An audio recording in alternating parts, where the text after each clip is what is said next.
châu mới đến thầm ấy giờ nâng cô tía ở người tiết chỉ tầm muốn dương cho công nọt ở khả năng của việc sớm thật ở dương trơ khả năng mm cmឬក៏ម៉ែត្រអូខេអានេះខនាតmmយើងដាក់ cm អូខេgiờក្រោយទៅមិនដាក់វាក្រោយអានេះខនាតវាគិតជា cm បន្ទាប់មកយើងចុចបិទវាមកអូខេនឹងរួចរាល់បន្ទាប់មកយើងចុចអក្សរ O មកអូខេចឹងនេះ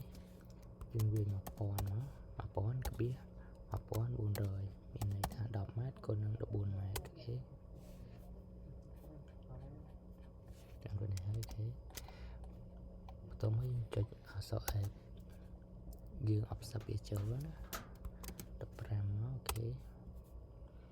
ខេបានប៉ុណ្ណេះហើយយើងដាក់នេះមកមើលពីមុខមកអូខេអានេះយើងបិទអីគោលនៃយើងចោលទៅយើងចុចនេះ view មកអូខេនេះ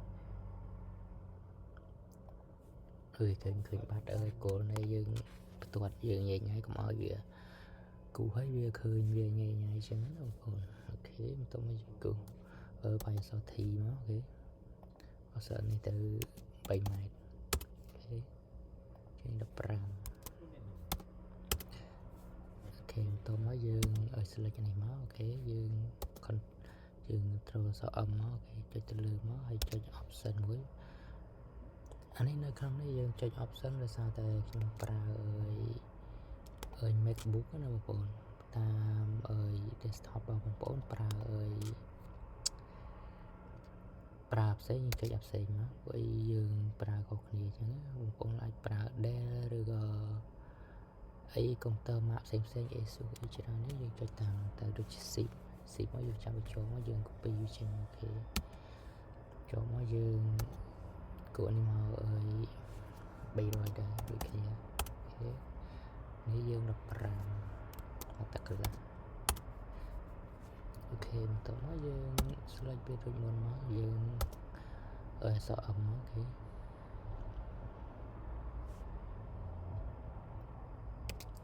សិនមកគេ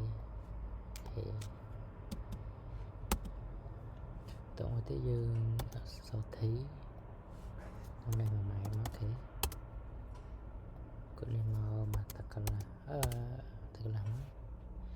អូខេ5តោះមកយើង select នេះមកអូខេអក្សរ M copy នេះមកចុចចំនេះមកចុច option នៅលើ MacBook របស់យើងមកចុចត្រង់ចំណុចនេះមកអូខេអានេះយើងនៅក្នុងមេរៀនរបស់យើងសូមបញ្ចប់ត្រឹមនេះហើយនៅវគ្គក្រោយទៀតយើងនឹងបន្តមេរៀនរបស់យើងនឹងគូបន្តទៀតនៅវគ្គនេះយើង